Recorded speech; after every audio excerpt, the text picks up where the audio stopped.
Okay, what we're doing today is we're just going to quickly run through what safety equipment you need for kayak fishing in South Africa. First thing, probably the most important thing, is a flotation aid.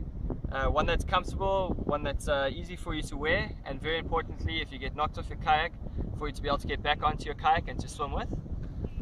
Next up, a GPS or a compass. This is just basically a navigational aid. It's not necessarily the most important thing, and you have to have, but I think it's a good device to have on your kayak. The next thing is a collapsible bucket or a sponge.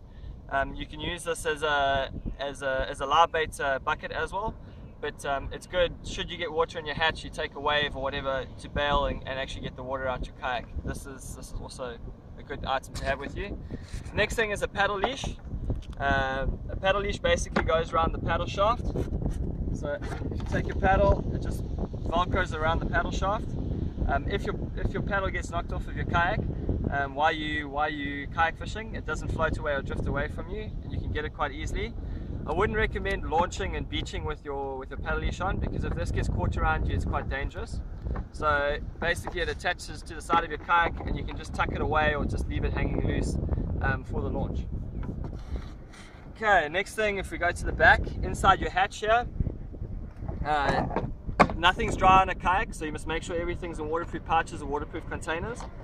I think the most important item to take with you as far as safety goes is a good waterproof pouch with your cell phone in it. It's not necessary to take calls while you're fishing on the water, but in the case of an emergency, you can get hold of the NSRI or get hold of someone to come help you.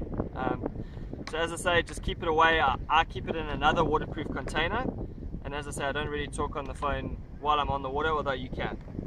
Okay, as far as regulations, your fishing license, which is available at any KZN outlet or post office nationwide. Basically, you need a fishing license, which is number 1, and a number 10, which is your vessel license.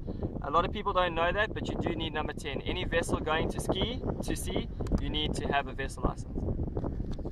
Next thing as well is pencil flares in a waterproof container. Make sure that they're not expired. Those go inside the hatch, they can stay there, and that's a good thing. The next thing is a 10-meter tow rope or rope, just to secure anything. If you get into trouble, you can get a ski boat or someone to tow you. Just keep it wrapped up in a nice neat bunch, and that just lives in your ski. The next thing is drinking water. Keep hydrated on the kayak while you're fishing all the time, so you need a bottle of drinking water. Another handy thing to have is obviously a sharp knife and a pair of scissors. You never know when they're going to come into handy, and a good pair of stainless steel or tungsten pliers. Okay, if you get a hook stuck in you, or you need to cut wire or cut line, you need a good pair of pliers. That's very important.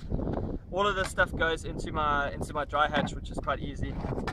Most of the modern kayaks nowadays, there's a lot of space, and it's quite easy to pack everything into your kayak. Just again, remember, everything can get wet, so make sure everything's in waterproof pouches, in waterproof containers inside your hatch.